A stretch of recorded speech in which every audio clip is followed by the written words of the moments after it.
E agora são 7h51. Repita. 7h51, estamos de volta com o seu Jornal da Manhã e já estamos com o nosso entrevistado de hoje aqui na bancada, juiz Rainel Pereira, ele que é mestre em Direito Constitucional, especialista em Direito Digital, e vamos conversar aqui hoje sobre esse projeto aí, a PL das fake news, sobre a votação que seria hoje, mas que já foi adiada, né, sobre o marco civil da internet. Bom dia, doutor Rainel, seja muito bem-vindo ao Jornal da Manhã. Bom dia, Patrícia, bom dia, Arthur, bom dia, ouvintes. E aí vamos começar com essa questão aí do marco civil, que teria votação hoje, né, e já foi, o STF decidiu adiar essa votação sobre o marco civil da internet, sobre um artigo específico que trata aí sobre a regulação das notícias pelas plataformas. Eu queria que o senhor começasse falando sobre esse dispositivo, o marco civil da internet, que é uma espécie de constituição para que estabelece a lei que estabelece os princípios, garantias e direitos e deveres aí dos direitos e deveres para os usuários, né, para as empresas em relação aos conteúdos digitais. Como é que o senhor vê essa discussão sobre esse artigo 19 aí do Marco Civil da Internet? A grande questão que está sendo levada ao STF em relação ao artigo 19 é porque ele impede a responsabilização dos provedores, né, de aplicativos de internet, de redes sociais, a partir do momento que ele exige que a responsabilização só ocorra depois de haver uma ordem judicial mandando retirar o conteúdo. Então houve casos em cidades de São Paulo e Minas Gerais, em que, um caso que eu acabei de ver, uma professora do ensino secundário foi se criada uma comunidade no Orkut, dizendo eu odeio a professora. E ela entrou na justiça, conseguiu uma liminar para retirar o conteúdo, né, com base no Marco Civil da Internet, e, em primeira instância, conseguiu a responsabilização do provedor, em R$10 mil. E essa decisão foi mantida pelo Tribunal de Justiça de lá e chegou ao STF. Da mesma forma aconteceu em outros estados, e sempre isso atrela-se a responsabilidade do provedor a essa questão do discurso de ódio, não é? Das próprias fake news. Então há uma responsabilização nesse caso que difere do que ocorre no artigo 19, não é? E está tendo essa discussão nas primeiras instâncias. Então o STF, como deve guardar a Constituição, vai ter que julgar sobre essa possibilidade de responsabilizar os provedores sem a necessidade de uma ordem judicial prévia, sem a necessidade de uma ordem que determine a retirada do conteúdo. O doutor Rainel, essas discussões chegaram ao Supremo através de casos específicos. Você citou esse caso de Minas Gerais, que, se me corrija se eu estiver errado, um deles aconteceu antes do Marco Civil e teve outro em Piracicaba que foi depois. Marco Civil é de 2014. Marco Civil de 2014. E esse outro caso do Facebook, de uma mulher em Piracicaba que teve um perfil fake criado. Fake, exatamente. E ela entrou na justiça para tirar o perfil fake, obter o IP para descobrir quem fez e uma indenização por danos morais. E a discussão do artigo 19 foi nem tanto tirar o conteúdo, que era ofensivo, um fake, foi tirado, nem o IP. Mas a indenização por danos morais que traz a discussão sobre a responsabilidade das plataformas sobre conteúdos gerados por terceiros. E essa é a grande discussão lá do PL, das fake news, né? Mas são casos específicos. Como é que o Supremo vai decidir uma questão para um caso específico, embora com repercussão geral, e isso vai influenciar para outros casos? O Supremo ele tem o poder de uniformizar a interpretação da Constituição, né? Quando a gente estabelece essa barreira para a indenização, como está no artigo 19, né, é um tipo de barreira, há na doutrina, na literatura especializada, fortes posicionamentos pela inconstitucionalidade, porque ela impede uma reparação ampla da pessoa que é prejudicada. Entendeu? Então há essa interpretação que pode ser levada a cabo. Mas a grande questão é que o impulsionamento a questão de você produzir por terceiros. Mas quem realiza o filtro do que é produzido não é o terceiro, é o provedor. Essa é a grande questão hoje em dia. Tanto que se você olhar o projeto de lei 2630, o que é que ele diz? Se você, como cidadão, produziu uma informação que é inverídica, que é falsa, mas você produziu individualmente, você não impulsionou o conteúdo através de robôs, você não pagou o impulsionamento através de um algoritmo, não é? Então você pode produzir o que você quiser, né? De acordo com as balizas legais, de acordo com a respeito do direito à intimidade aos terceiros. Então, essa regulação mais dura, mais específica, ela viria, né, de acordo com o projeto de lei, somente para aquele conteúdo que fosse pago, né, que fosse impulsionado através de robôs e esse tipo de coisa. Então é essa questão, né, que a gente tem que avaliar, porque há um movimento de regulação, pró-regulação no mundo todo, né? Os Estados Unidos, que antigamente era o baluarte da liberdade, digamos assim, a liberdade mais ampla, há uma séria discussão lá, inclusive com professores renomados de Harvard, de outros lugares, defendendo a regulação. No estado da Califórnia já há regulação, né? Inclusive em relação a animais. Você não pode colocar vídeos na internet que mostrem maus tratos a animais, esse tipo de coisa, na Califórnia. A Alemanha tem uma legislação desde 2017 que fala sobre a regulação das redes sociais, que foi o grande inspirador da nossa lei aqui que está no Congresso. Então você tem duas situações. Tem o conteúdo que é postado individualmente pelo usuário e que pode ser criminoso. Para esse que não é o impulsionado, até a plataforma faz análise se aquele... Tem as regras, né, para impulsionar, se aquele conteúdo tal. Mas tem outros conteúdos que não são impulsionados que muitas vezes têm alcance até maior do que alguns que são realmente impulsionados. Essa moderação, que é uma das grandes discussões também do PL lá no Congresso Nacional, essa moderação prévia, digamos assim, é que tem sido mais criticada porque, segundo as próprias plataformas, daria ela o poder, inclusive, de censurar conteúdos que tenham, que sejam duvidosos, se configura crime ou não. Como é que você enxerga essa questão e como é que se existe na legislação internacional algum tipo de baliza para orientar como é que deve ser feita essa moderação? São duas ações, não é? Me perdoe, mas são duas ações que estão. Uma são duas ações que vão terminar impactando aí a questão da PL. É porque as questões foram do Tribunal de Justiça, né, de Minas Gerais e agora esse de São Paulo. Do juizado especial de São Paulo. A questão como você bem falou e você usou a palavra correta, de monitoramento, a gente tem que entender que já há um monitoramento. Só que esse monitoramento ele é baseado nos termos de uso. Ou seja, o contrato privado que você fecha com a plataforma, né? Se a gente observar os Estados Unidos, voltando para os Estados Unidos, porque é sempre usado como exemplo, Trump foi banido do Twitter, né? E não houve nenhuma decisão judicial nos Estados Unidos que mandasse ele retornar. Entendeu? Ele foi simplesmente retirado do debate público. O Twitter emitiu uma nota, né, dizendo por quê. Porque existe uma jurisprudência no tribunal, na corte americana, que diz que se você falar sobre atos que podem acarretar algum perigo de violência, de dano, você pode censurar. Né? Censurar você pode regular. Então ele usou esse argumento, o Twitter, para dizer que aquele discurso de Trump na véspera do Capitólio insuflou a violência. Então a partir daí ele baniu ele do Twitter. Então veja, nos Estados Unidos, que é a terra da liberdade, né, onde a gente tem as liberdades civis como um valor muito caro a toda a sociedade, né? Eles são contra a regulação e tudo, já há uma regulação, né? Só que a regulação lá, a princípio, nessa época, era pelas plataformas privadas, pelos termos de uso, né? E hoje o que se debate cabe ao Estado estabelecer balizas, né? Dizer quais são os nossos princípios mais caros que não podem ser afetados pela atuação das plataformas, a atuação dos indivíduos. Por exemplo, na Alemanha eles têm uma resposta peremptória, dizendo que sim, o Estado pode. O Estado, através da sua Constituição, estabelece valores que são caros. Por exemplo, se eu fizer um post na Alemanha dizendo que não houve o Holocausto, eu vou ser censurado. Censurado, isso não existe, isso não é admitido lá. Inclusive pode acarretar crime. Né? Existem casos, por exemplo, de o direito de reunião ser limitado, porque naquela reunião se sabia que ia se fazer uma recordação e pagar um tributo a uma pessoa que foi nazista. Então eles impediram a ocorrência da reunião.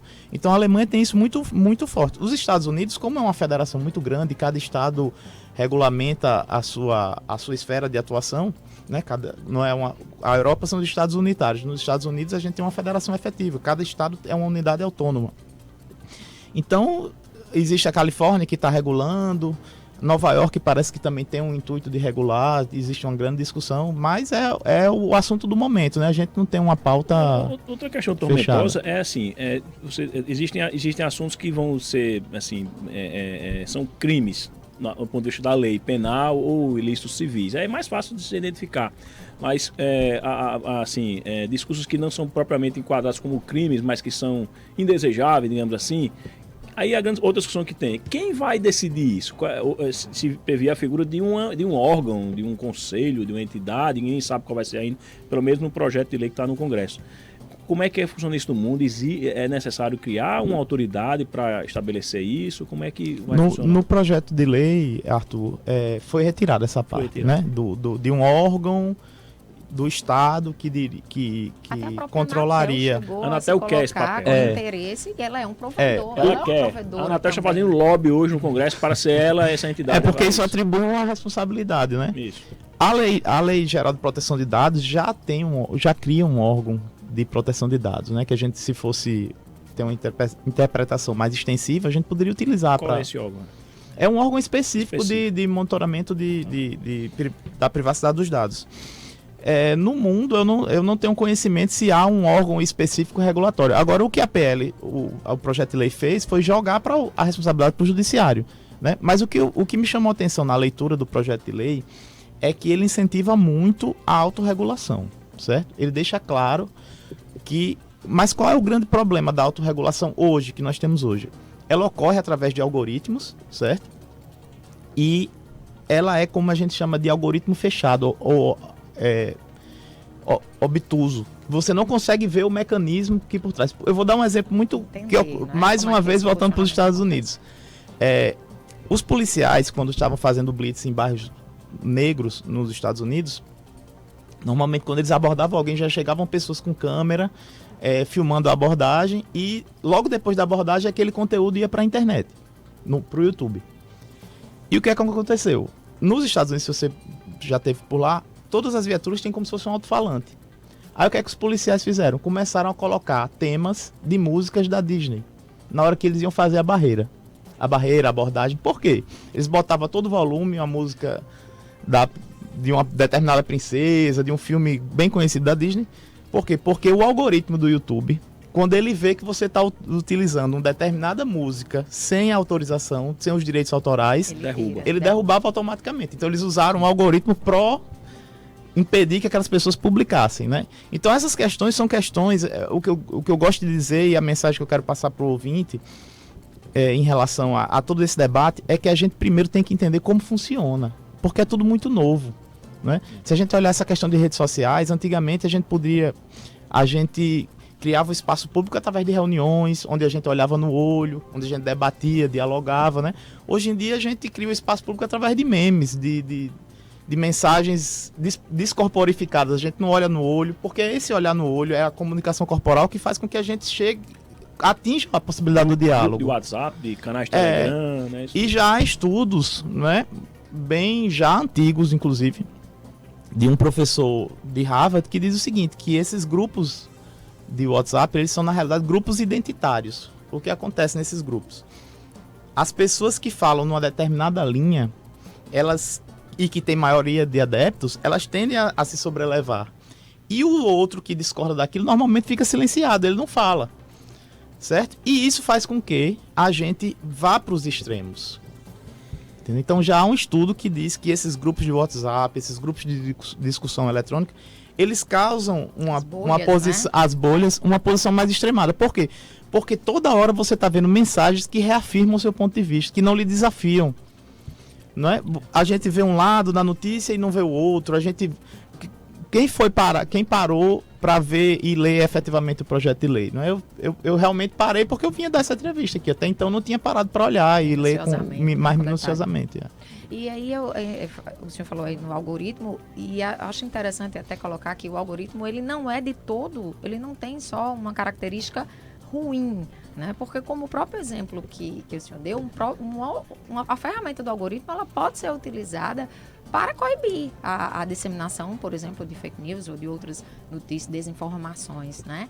E a gente ainda tem que levar também em conta, doutor Rainer, eu queria que o senhor falasse sobre isso, que ele também, somos nós, consumidores, quem também ajudamos a impulsionar, né, aquilo que é distribuído aí, porque é de acordo com o nosso rastro, de acordo com a nossa nossa navegação na internet, aquilo que a gente mais consome, que a gente compartilha. Uma coisa é entender bem como é que esse algoritmo funciona e ter essa responsabilidade aí das plataformas mesmo. Outra coisa, também tem uma educação aí por parte do consumidor em relação ao que ele compartilha e o que ele curte, o que ele, né, nas redes sociais. Isso também ajuda, isso também alimenta. O algoritmo, na realidade, né, se a gente parar para ver o que é um algoritmo, o algoritmo nada mais é do que uma operação probabilística. Se, então, determinada coisa. O que eu quero dizer com isso? Por exemplo, nós estamos no Spotify e a gente gosta de escutar Marília Mendonça. A gente passa o dia escutando. O Spotify, ele vai fazer uma... Se você gosta de Marília Mendonça, você vai gostar de Mari Fernandes. Eu gosto de dar esse exemplo porque é uma coisa que o pessoal mais jovem entende, né? Quando eu estou em sala de aula, eu dou esse exemplo. Então, isso é o algoritmo. Só que qual é o problema? A gente não sabe como ele funciona. Mas é óbvio que ele cria uma facilidade na navegação, né?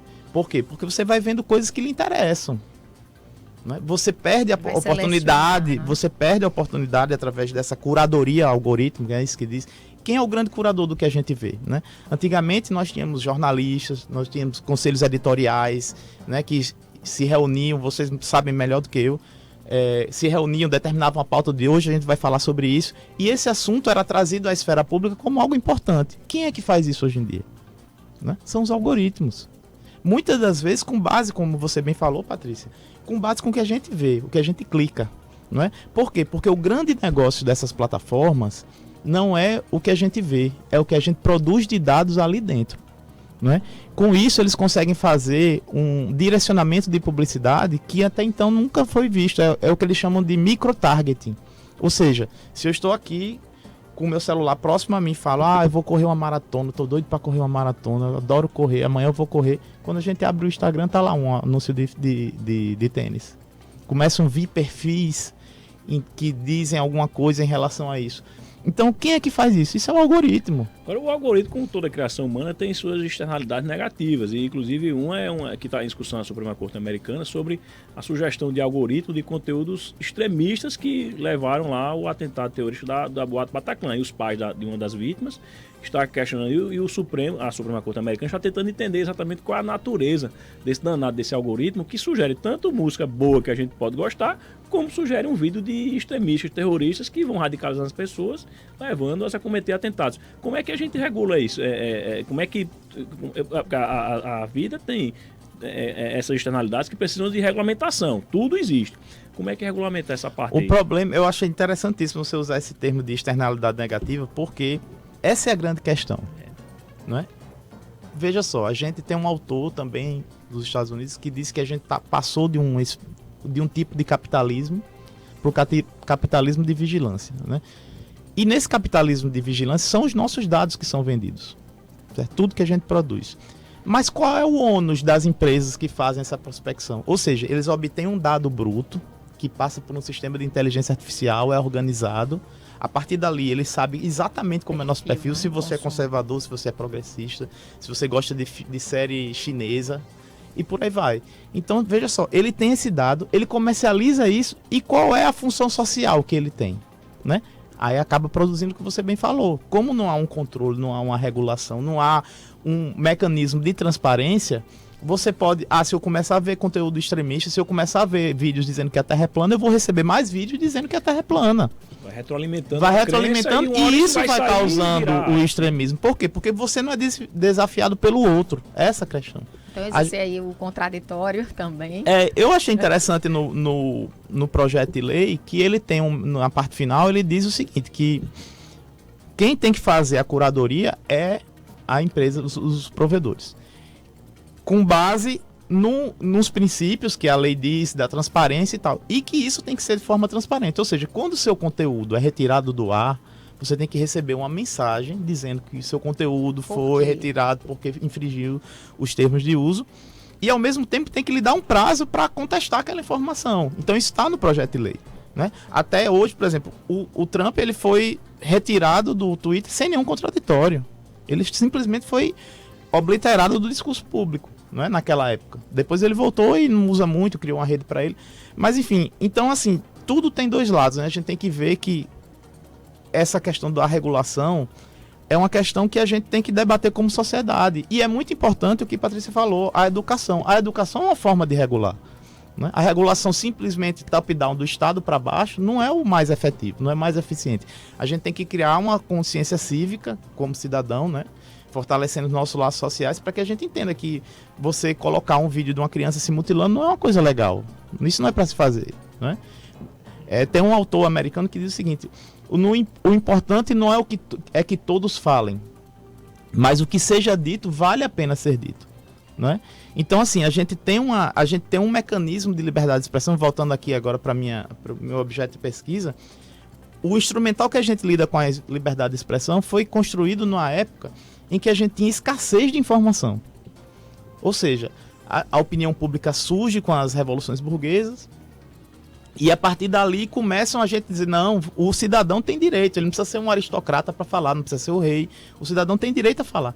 Então a gente criou, durante vários séculos, mecanismos para privilegiar quem fala. Todo mundo, né, pode ser um produtor de conteúdo. E a grande questão hoje é, todo mundo fala, há um excesso de informação, e qual é o mecanismo que a gente tem para lidar com o excesso de informação? Porque o bem escasso hoje não é informação, é a atenção. Não é? Então essa é a grande questão que a gente tem que debater e como sociedade, parabenizo vocês pela iniciativa de trazer esse debate, porque assim, não deve ser um debate apaixonado, deve ser um debate que a gente tem que entender o que é melhor para a gente como sociedade. Quais são as escolhas? Toda escolha tem um lado bom e um lado ruim. A gente vai regular? De que forma? Eu acredito que uma regulação clara, transparente, dizendo o que é que pode e o que não pode, eu acho que é muito eficiente. Pode ser eficiente até para servir como educação. Você ter uma baliza. O que não pode, o que eu acho que não é salutar, é você ficar com essa coisa solta, de você não saber o que pode e o que não pode. Né? Apesar de ter coisas que estão na lei. Por exemplo, eu não posso... É crime no Brasil você divulgar discursos nazistas, xenófobos. Né? E... a gente sabe que isso é ilegal, mas mesmo assim as pessoas fazem, e outras curtem, e outras clicam, né? Então essa é uma grande questão, essa liberdade toda que a gente tem que debater como lidar com ela como sociedade, né? Tem que ser uma construção coletiva, através do diálogo, através de esclarecimento, através da educação, e eu acho que é nesse sentido. Bom, isso aí. Isso é um assunto que a gente poderia estender muito aqui, viu, doutor Rainer? Assim, só já que o Supremo ia começar a julgar hoje o artigo do 19 do Marco Civil da Internet, né, em 2 recursos extraordinários, fez audiência pública, mas a ministra Rosa Weber tirou de pauta. E vai voltar a julgamento apenas em junho, na segunda semana de junho. Enfim, também aguardando talvez uma definição do Congresso, que parou, tirou de pauta. Muito sabiamente, assim, porque precisa realmente ter uma questão muito complexa, né? E o próprio Marco Civil levou um bom tempo, né? O próprio Marco Civil da Internet levou um bom tempo para ser construído e foi ouvido várias... E também é baseado numa legislação europeia, né? Da comunidade europeia. Assim como a LGPD também, né? LGPD veio também. Depois com uma discussão bem ampla. Então é preciso, acho que também ter essa discussão mais cuidadosa e ampla aí. E está vendo, né? Eu acho importante trazer a pauta, né? Porque... realmente é a partir daí que a gente vai começar a debater o que é. Já tiraram o órgão exterior, um órgão específico para ser o dono da verdade. Né? Tiraram aquela parte de remunerar jornalistas e artistas sobre conteúdos também, que eram os que não tinha muito a ver com essa regulamentação própria. Então vai tirando aquilo que gera mais polêmica e focando no que é essencial, né? Porque é isso que precisa. Né? Não há dúvida que precisa da regulamentação, porque toda atividade humana tem uma regulamentação. Né, de acordo com o que a gente conhece hoje. Mas qual a regulamentação, qual é o limite dela e que princípios serão sacrificados, digamos assim, é que a grande discussão não é fácil, né? Não, o mundo todo está debruçado sobre isso. Exatamente. Enfim, ele vai aqui fazendo nossa parte, trazendo luz. Mensagem, passar o microfone para o senhor deixar as suas considerações finais. Não, eu agradeço o convite, né? E é um assunto da hora, né? A gente pode dizer. Eu venho me debruçando sobre ele há mais de 4 anos, estudando. Até porque eu queria entender como funcionava essa questão das redes sociais. Eu sempre fui meio atônito em relação a isso. Mas a mensagem que eu deixo para o ouvinte é a questão da responsabilidade individual mesmo, de cada um, a gente tem a responsabilidade de entender que o Twitter, o Facebook, o Instagram, eles são espaços públicos, né? Não são espaços privados. Né? Um governador, um político que usa uma plataforma dessa para veicular políticas públicas, e todos hoje o fazem, eles tornam aquilo ali um fórum público de discussão. Então, se a gente tiver essa consciência prévia de que tudo que está ali é público, as pessoas podem ter acesso, as pessoas podem ver, a gente pode pensar 2 vezes no que vale a pena ser publicado, né? O que vale a pena ser impulsionado, o que é que vale, qual é o custo da nossa atenção para determinados conteúdos. Vale a pena eu passar 3, 4 dias vendo vídeos se a Terra é plana, dizendo que a Terra é plana, que o homem nunca chegou na Lua, né? Esse tipo de coisa. Então a gente tem que ter essa curadoria própria, não deixar toda a nossa vida na mão dos algoritmos. Enfim, assim, o exercício da liberdade de expressão, que é o do caso, não é restrito à rede social. Tem coisa que você fala em privado, mas você não fala em público. Claro. Isso não é problema nenhum. É porque tem coisas que Forma são... nenhuma. Porque você pode chamar da responsabilidade, você pode ser confrontado por alguém, você pode ser desmoralizado. Arthur, eu por acho, uma mentira. só aproveitando essa deixa que você deu, a corte alemã constitucional, ela tem uma diferença que é muito importante para a gente regular a questão da liberdade de expressão. Ele fala o que é opinião de fato, certo? A opinião, ela é um aspecto subjetivo do indivíduo. Eu posso chegar aqui com você e dizer determinada coisa que tem uma relação de subjetividade comigo. Outra coisa é uma afirmação de fato, né? É a opinião e a afirmação de fato. A afirmação de fato é dizer, choveu, não choveu, houve um regime de exceção na Alemanha que matou 2 milhões de judeus. Isso é uma afirmação de fato. Então, a partir daí, eu tenho um critério para determinar se é verdade ou não. Entendeu? Então, a opinião não tem como dizer se é verdade ou não. É um extravasamento do subjetivo, do subjetivo de cada indivíduo. Já a afirmação de fato, não. Você tem um critério de verdade. Não é? Pode ser uma verdade histórica, pode ser uma verdade científica. Então, a gente utilizando isso aí como baliza já é uma coisa interessante para a gente ter. É aquele negócio, diferença todo aí. mundo tem direito à sua própria opinião, mas não tem direito aos próprios fatos. Você pode criar fatos para chamar de seus e confrontar Essa é a com questão, outros, né? Exatamente. Enfim, vamos embora. 8 minutos. Beleza, maravilha.